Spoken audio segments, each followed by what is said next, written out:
brought to you by MDH Masala. দারুণ বিশুদ্ধ প্রাকৃতিক হলুদ, লঙ্কা, ধনে। না, লঙ্কা, ধনে, হলুদ, MDH। নমস্কার, দেখছেন জি24 ঘন্টা আর আপনাদের সঙ্গে রয়েছে আমি সৈকত। শুরু করছি 3:03 খবর। আর আমি আপনাদেরকে জানাবো জি24 ঘন্টায় লাগাতার সম্প্রচার চলছে যে ভাইপোর অফিসে কিভাবে বুলডোজার অ্যাকশন চলছে তার আপডেট ছবি, আপডেট ইনফরমেশন দেবো আপনাদের। নিউজরুম থেকে আমি শুক্লা রয়েছে আপনাদের সঙ্গে এবং আমি জানাবো রাজারহাটের দক্ষিণ নারায়ণপুর সেখানে একটি বাড়িতে বোমা বিস্ফোরণ। ঠিক কি ঘটেছে এখনো পর্যন্ত পুলিশ কি বলছে জানাবো সবটাই। আর এর পাশাপাশি আমি শুভদীপ আপনাদের জানাবো কেন্দ্রীয় স্বরাষ্ট্রমন্ত্রী 3 দিনের সফরে রাজ্যে এসেছেন এবং আজ আর আগামীকাল ঠাসা কর্মসূচি, অত্যন্ত গুরুত্বপূর্ণ বৈঠক, জানাবো সেসব কিছুর আপডেট। আর শুরুতেই যে খবরে নজর রাখবো, ভাইপোর অফিসে বুলডোজার অ্যাকশন। ডায়মন্ড হারবারে এই আমতলায় এই অফিস ছিল অভিষেক বন্দ্যোপাধ্যায়ের এবং এই অফিসে ইতিমধ্যেই একেবারে বলা যেতে পারে দুটি বুলডোজার অ্যাকশন চালিয়ে যাচ্ছে। প্রথমে সামনের যে অস্থায়ী কাঠামো সেটা ভাঙা হয়, এবার ধীরে ধীরে বিল্ডিং এর মূল কাঠামো ভাঙার কাজ শুরু হয়েছে এবং ঘটনাস্থলে বেশ কিছু বিজেপি কর্মীরা যান এবং তারা পেছনের দরজা দিয়ে ঢুকে পড়ার চেষ্টা করেন। একেবারে সেখানেও খানিকটা উত্তেজনা পরিস্থিতি তৈরি হয়, তবে পুলিশ এবং কেন্দ্রীয় বাহিনী রয়েছে, তারা এলাকায় রয়েছেন এবং স্থানীয় বাসিন্দারা একের পর এক অভিযোগ করছেন যে এই অফিসেই রীতিমতো অত্যাচারের আতুরঘর হয়ে উঠেছিল, সেই অফিসে এবার ভেঙে দেওয়া হচ্ছে।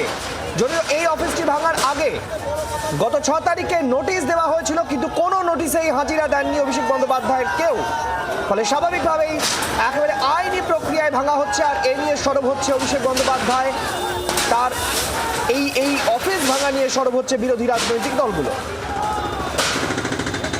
আর ইতিমধ্যে আপনাদেরকে দেখাবো যে এই আনন্দে বিজেপি সেখানে লাড্ডু বিলি করেছে, সেই ছবি আপনাদেরকে আমরা এই মুহূর্তে দেখাবো। একদিকে চলছে একেবারে ভেঙে গুড়িয়ে দেওয়া হচ্ছে আর অন্যদিকে বিজেপির লাড্ডু বিলির ছবি।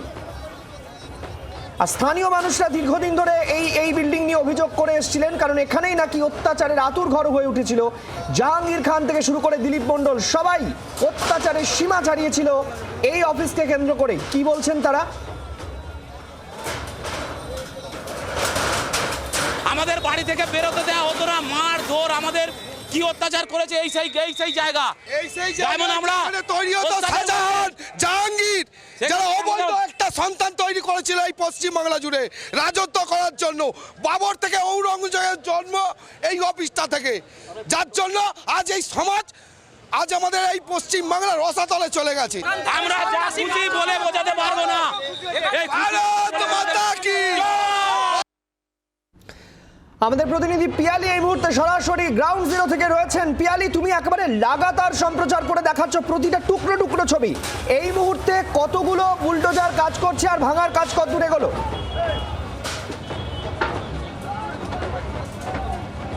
একেবারে দেখো, এই মুহূর্তে তোমাকে আবারও দেখাবো কিছুক্ষণের জন্য, যেহেতু এই অফিসের ভেতরে বেশ কিছু ল্যাপটপ এবং অন্যান্য জিনিস ছিল, ফলে সেইগুলোকে একটা সিজারের একটা প্রসিডিওর চলছিল। আবারও কিন্তু মাঝখানে কিছুক্ষণ এই বুলডোজার অ্যাকশন বন্ধ ছিল। এখন তুমি আবার দেখতে পাচ্ছ যে দুটো বুলডোজার একসাথে অ্যাকশনে রয়েছে। তার মধ্যে একটা বুলডোজার যেই তুমি দেখতে পাচ্ছ একটা বড় যেটা জেনারেটর, যে জেনারেটরটা এখানে ছিল এই অফিসের যে সমস্ত ইলেকট্রিসিটি লাইন বা সেই সংক্রান্ত কাজ এই জেনারেটরের মাধ্যমে চলতো, সেই জেনারেটর সেটাও কিন্তু বুলডোজার দিয়ে তুলে ফেলা হয়েছে এবং সেই জেনারেটরকে এখান থেকে সরিয়ে নিয়ে যাওয়ার যে কাজ সেটা চলছে। কিছুক্ষণ আগেই তুমি যে ছবি দেখছিলে যে শেড ভেঙে ফেলার পর এই যে বিল্ডিংয়ের যে অংশ সেটাও ভাঙা শুরু হয়েছে, ফলে এই কাজ কিন্তু অব্যাহত থাকবে। আমরা কিছুক্ষণ আগে দেখি বেশ কয়েকজন পুলিশ কর্মীরা তারা ভেতরে যান এবং তার সঙ্গে বিজেপির কয়েকজন কর্মীরাও গিয়েছিলেন।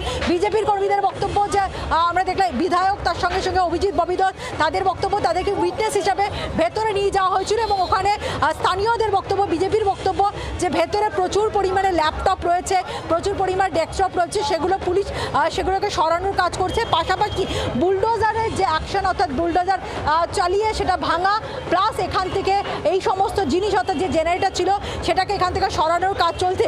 এবং এখানকার মানুষজন যেটা বলছেন, অনেকে বিজেপির কর্মীরা বাদ দিয়ে বেশ কিছু স্থানীয় লোক, তাদের যেটা বক্তব্য যে এখানে অভিষেক বন্দ্যোপাধ্যায় যখন আসতেন তখন কিন্তু এই জায়গাটায় কার্যত একটা অঘোষিত কারফিউ চলতো, লোকজন এখান থেকে যেতে পারতেন না, গেলে তাদের যে জ্যামার, সেই জ্যামার এতটাই সক্রিয় থাকতো তার ফলে তারা সাধারণভাবে ফোনে কথা বলতে পারতেন না, রাস্তাঘাট বন্ধ হয়ে যেত এবং এমনটাও অভিযোগ যে অ্যাম্বুলেন্স পর্যন্ত যেতে পারতো না।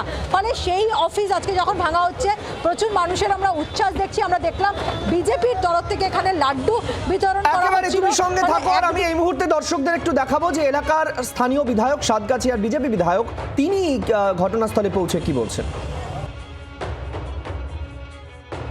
এইটা পুরো অবৈধ জায়গার উপর করেছেন। পঞ্চায়েত সমিতি, জেলা পরিষদ কোনো পারমিশন নেই।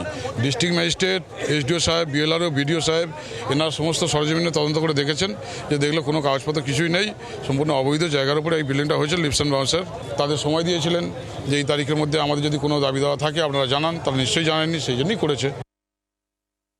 আর এবার আপনাদেরকে একটু শোনাতে চাইবো যে এই প্রসঙ্গে বিজেপির তরফ থেকে কি বলা হচ্ছে, তৃণমূলের তরফ থেকে মানে একেবারে বলা যেতে পারে যে ঋতব্রত তৃণমূলের পক্ষ থেকে কি বলা হচ্ছে, বা রাজীব বন্দ্যোপাধ্যায় যিনি অভিষেক বন্দ্যোপাধ্যায়ের বিরুদ্ধে গতকাল থেকে খড়গহস্ত তিনি বা কি বলছেন, কে কি বলছেন এবং রাজ্যের মন্ত্রী বা কি বলছেন শুনুন।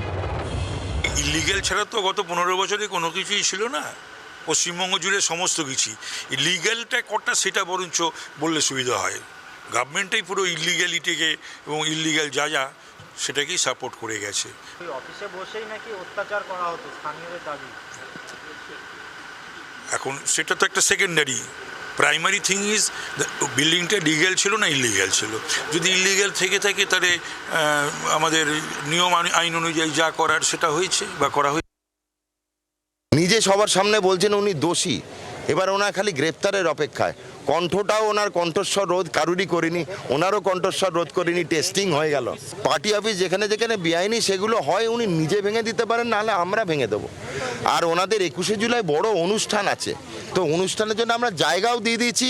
মমতা বন্দ্যোপাধ্যায়ের কালীঘাটের বাড়ির বৈঠকখানা ওদের জায়গা, সাংবাদিকদের পর্যাপ্ত জায়গা থাকবে, আপনারা বসার জায়গা পাবেন।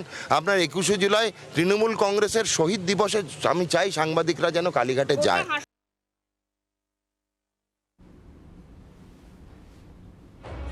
একটা যদি অবৈধ নির্মাণ কোথাও হয়ে থাকে সেটা তো প্রশাসন ছাড়া কারোর জানার পক্ষে সম্ভব না। আজকে প্রশাসন এসে জানতে পেরেছে যে এই বিল্ডিংটি অবৈধ। এবার কারোর বিল্ডিং হোক, চিড়িয়াখানা হোক, কারোর বাড়ি হোক, যেটা যদি অবৈধ হয় প্রশাসনের ভাঙার অধিকার আছে। তবে উপতরের সরকারি দলের অফিস ভেঙে দিচ্ছে এবং সেই অফিসটি ভাঙা হচ্ছে নিয়ম মাফিক ওয়েতে, তার মানে গত সরকার অফিসটি বানিয়েছিল অবৈধভাবে, সেটা খুব ভালো বিজ্ঞাপন কখনোই নয়।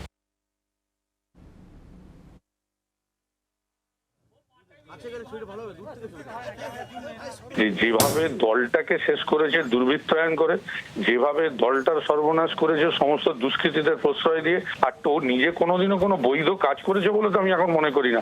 এই তো এখন সব নানা রকম বেরোচ্ছে, তার যে নিজের কার্যালয় সেটাও পর্যন্ত অবৈধ। তো যদি কোনো কিছু বৈধ কারণ না হয়, যদি অবৈধ হয়, তাহলে নিশ্চিতভাবে প্রশাসনের যা করার কথা করেছে। এটাই তো আজকের ডায়মন্ড হারবার মডেল, এই তো নিয়ে গর্ব করতো না ডায়মন্ড হারবার মডেল।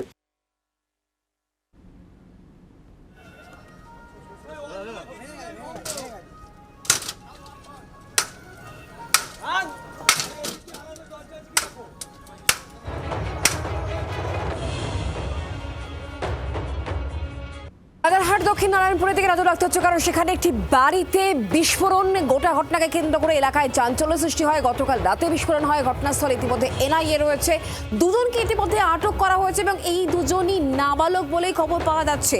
বাড়ি থেকে বোমা উদ্ধার করা হয়েছে, সুতলি বোমা উদ্ধার করা হয়েছে। গোটা ঘটনা খতিয়ে দেখা হচ্ছে এই বাড়িতে কারা ভাড়া থাকতো, কাদেরকে ভাড়া দেওয়া হয়েছিল, সবটাই এই মুহূর্তে খতিয়ে দেখার কাজ চলছে। রাজারহাটে ঘটনা, একটি বাড়িতে বোমা বিস্ফোরণকে কেন্দ্র করে চাঞ্চল্য।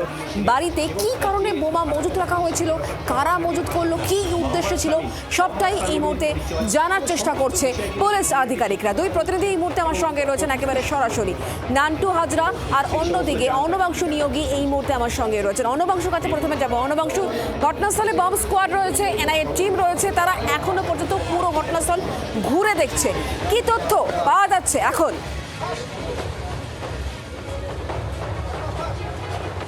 দেখো, একটাই প্রশ্ন সবার কাছে যে এইখানে এই জনবসতিপূর্ণ এলাকায় বোমা নিয়ে আসার কারণ কি। তবে একটা কথা আমাকে অবশ্যই বলবো, অধিকাংশ ক্ষেত্রে ঠিক 1 মাস মে মাসে আগে পর্যন্ত দেখা যেত যে প্রতিটা ক্ষেত্রে এনআইএকে স্টেট গভর্নমেন্ট প্রপারলি ইনফরমেশন দিত না।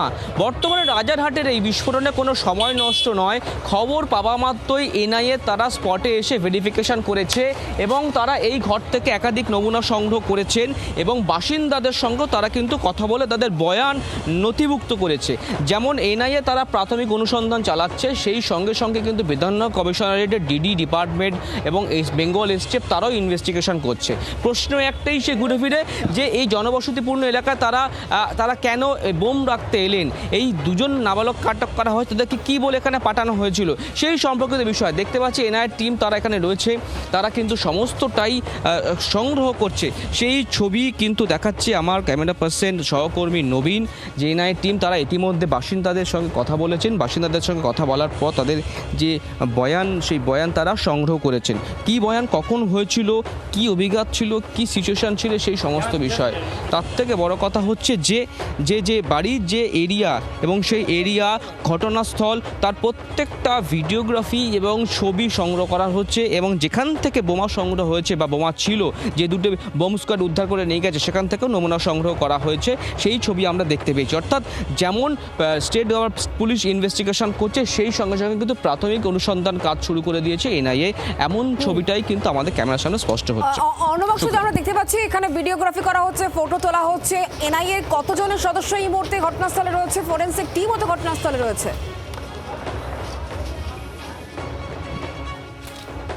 দেখো, এনআইএর 4 জনের সদস্য তারা এখানে রয়েছেন, কিন্তু ফরেন্সিক টিম তাদের বোম স্কোয়াড টিম তারা ইতিমধ্যে চলে গিয়েছে, বেঙ্গল এসটিএফ টিম তারা চলে গিয়েছে।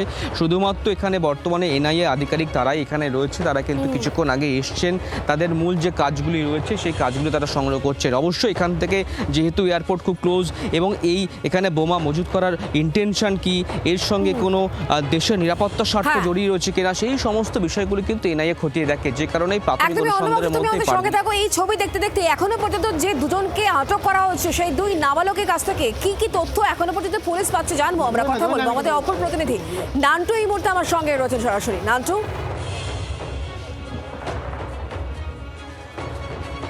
দেখো, তোমাকে জানিয়ে রাখি যে এই মুহূর্তে কিন্তু একেবারে যে দুজনকে আটক করা হয়েছে তার মধ্যে একজন নাবালক এবং সেই নাবালক যে কিন্তু এই যে ব্যাগটির মধ্যে যেটা মনে করা হচ্ছে বিস্ফোরক ছিল সেই ব্যাগটি নিয়ে তারা কিন্তু এই যে ঘর সেই ঘরের মধ্যে এসে প্রবেশ করে এবং ঠিক অন্যদিকে আরেকজন যে এই যে রুমটি ভাড়া দিয়েছিল অর্থাৎ ব্রোকার, সেই ব্রোকারকেও কিন্তু আটক করা হয়েছে এবং সেখানে দাঁড়িয়ে দুজনকে জিজ্ঞাসাবাদ করে জানার চেষ্টা চলছে, যে নাবালক তাকে জিজ্ঞাসাবাদ করে জানার চেষ্টা করছে যে কি বলে তাকে সেই ব্যাগটি দিয়েছিল এবং সেই তার সাথে আগে কোনো কথা হয়েছিল কিনা, এরকম একাধিক বিষয়। এবং ব্রোকার যাকে জিজ্ঞাসাবাদ করা হচ্ছে তার থেকে জানার চেষ্টা করা হচ্ছে পুলিশের তরফ থেকে যে কোন সূত্র ধরে এই যে কামারহাটির যে বাসিন্দা যে এই বাড়িটি ভাড়া নেওয়ার কথা বলেছিল সে এই কোন সূত্রে বা কার সাথে লিঙ্ক আপে তার সাথে যোগাযোগ হয়েছিল এবং ইতিমধ্যেই যে ভাড়া নিয়েছিল তার খোঁজেও কিন্তু তল্লাশি চলছে। এবং এই যে ঘরটি দেখতে পাচ্ছ তুমি, সেই ঘরের ভিতরে কিন্তু বিভিন্ন জায়গায় বোমা সুতলি সেগুলো কিন্তু রয়েছে। অর্থাৎ এই মুহূর্তে এই যে যুবক যে এই ঘরটি ভাড়া নিয়েছিল তাকে পুলিশ গ্রেপ্তার করতে পারলে তাকে জিজ্ঞাসাবাদ করেই কিন্তু কোনো রকম নাশকতার ছক ছিল কিনা বা কি উদ্দেশ্যে এখানে সেই বোমা মজুত করছিল, তাহলে এই বিষয়টা আরো পরিষ্কার হবে। বোঝা যাচ্ছে না এখনো পর্যন্ত কি অভিযোগ উঠে আসছে সেটা শোনাবে এবং স্থানীয় বিধায়ক পীযূষ কানুরিয়া তিনি আজকে ঘটনাস্থলে যান, তার বক্তব্যই বা কি ছিল শোনাবো পরপর। 8টা 5-এ হয়েছে, একটা বাচ্চা একটা ব্যাগ নিয়েছে, তো আমি জিজ্ঞেস করেছি ওই ঘরে তালা খুলেছে, আমি দেখেছি তালা করছে, আমি রান্না করছি, ওনার স্বামী ঘরে আছে, এনার ঘরে 2টো লোক আছে। আমি বলছি বাবু तुम का रखो इसमें, तो बोले आंटी इसमें खाने का सामान है रखा है। वो रख के ताला मार के 5 मिनट हुआ, वो जाके बाहर बैठा, बस बम ब्लास्ट हो गया। घायल उनका आदमी हुआ है, सर में उनका आदमी को चोट लगा, उनका सब सामान गया। नहीं बच्चा लोग उसका मैंने 4 बच्चा था, वो लोग चला गया था ट्यूशन उस टाइम में। এই যে নমুনাটা আজকে দেখছেন এটা নতুন না নারায়ণপুরের মাটিতে, ভয়ের রাজনীতি এত বছর করে গেছিলেন। কালকেই এখানকার আগের বিধায়ক রাস্তায় নেমেছেন অন্যদিকে ঢাল মারার চেষ্টা করেছেন। আর কালকেই রাত্রিবেলায় ঘটনা অনেক কিছু বোঝায়, অনেক কিছু বলতে চায়। পুলিশ তদন্ত করছে, আইনের পথে হাঁটবে। মুখ্যমন্ত্রীর নাম আজকে মাননীয় শুভেন্দু অধিকারী, জননেতা, যিনি প্রতিটা কাজ, যিনি প্রতিটা ইনসিডেন্ট নিজে দেখেন। নিশ্চিত থাকুন, কেউ ছাড় পাবে না। কেন্দ্রীয় স্বরাষ্ট্রমন্ত্রী অমিত শাহ রাজ্যে গতকালই রাজ্যে এসে পৌঁছেছেন 3 দিনের সফর। আর তার মধ্যে আজ এবং আগামীকাল একেবারে ঠাসা কর্মসূচি, একাধিক গুরুত্বপূর্ণ ইস্যু, আইন শৃঙ্খলা, সীমান্ত সুরক্ষা। আজ উত্তরকন্যাতে একের পর এক বৈঠক, আর তারপর আগামীকাল আইন শৃঙ্খলা অপরাধ দমন নিয়ে মেগা রিভিউ বৈঠক। পালাবদলের পর রাজ্যে আইন শৃঙ্খলা অপরাধ দমন নিয়ে মেগা রিভিউ বৈঠক করবেন কেন্দ্রীয় স্বরাষ্ট্রমন্ত্রী অমিত শাহ। বৈঠকে থাকবেন এনআইএ ডিরেক্টর জেনারেল, সিবিআই ডিরেক্টররাও। পিয়ালি মিত্র আমাদের প্রতিনিধি রয়েছেন। পিয়ালি, আজকের পর আগামীকাল অত্যন্ত গুরুত্বপূর্ণ বৈঠকে থাকছেন কেন্দ্রীয় স্বরাষ্ট্রমন্ত্রী, কি আপডেট? একেবারে দেখো, রাজ্যে পালা বদলের পর কেন্দ্রীয় স্বরাষ্ট্রমন্ত্রী আগামীকাল রাজ্যের আইন শৃঙ্খলা অপরাধ দমন সেটা নিয়ে একটা মেগা বৈঠক করবেন। নীলজনের একটি 5-তারা হোটেলে সেই মিটিং হবে। সেই মিটিংয়ে একদিকে যেমন ইডি, সিবিআই ডিরেক্টর আর এনআইএর যিনি ডিজি তিনি থাকবেন এবং সমস্ত কেন্দ্রীয় সংস্থার ডিরেক্টর ডিজিরা থাকবেন। তার সঙ্গে সঙ্গে রাজ্য পুলিশের ডিজি, স্বরাষ্ট্র সচিব, মুখ্য সচিব এবং সমস্ত জেলার সিপি, এসপিরা থাকবেন। মূলত যেটা আলোচনার বিষয় এজেন্ডাতে রয়েছে, গত 5 বছরে ভোট পরবর্তী হিংসার ঘটনা, সেগুলো কি ঘটেছে এবং সেগুলোর ক্ষেত্রে কি পদক্ষেপ নেওয়া হয়েছে, সেগুলোর ক্ষেত্রে কোনোটা সিবিআই তদন্তের প্রয়োজনীয়তা রয়েছে কিনা, মাওবাদী কার্যকলাপের কোন পরিস্থিতি রয়েছে, তার সঙ্গে সঙ্গে যে শহুরে নকশাল তাদের যে সমস্ত বিষয় সেগুলো আলোচনা এবং একই সঙ্গে নিয়োগ দুর্নীতি থেকে শুরু করে পঞ্জীকার ক্যাম্প, তার সঙ্গে সঙ্গে কয়লা পাচার, এই সমস্ত বিষয়ের সঙ্গে সঙ্গে পুলিশের অগ্রগতি, তারপরে ইনফ্রাস্ট্রাকচার ডেভেলপমেন্ট, এই সমস্ত বিষয় নিয়ে আজকে আগামীকালকের বৈঠকে আলোচনা হবে বলে জানা যাচ্ছে। এজেন্ডাতে সেই সমস্ত গুরুত্বপূর্ণ বিষয়গুলি কিন্তু রয়েছে বলে আমরা জানতে পারছি। পিয়ালি, ধন্যবাদ।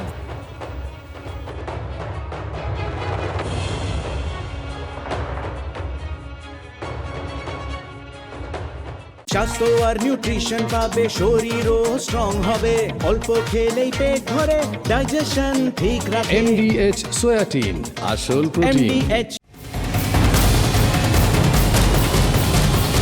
brought to you by MDH Masala।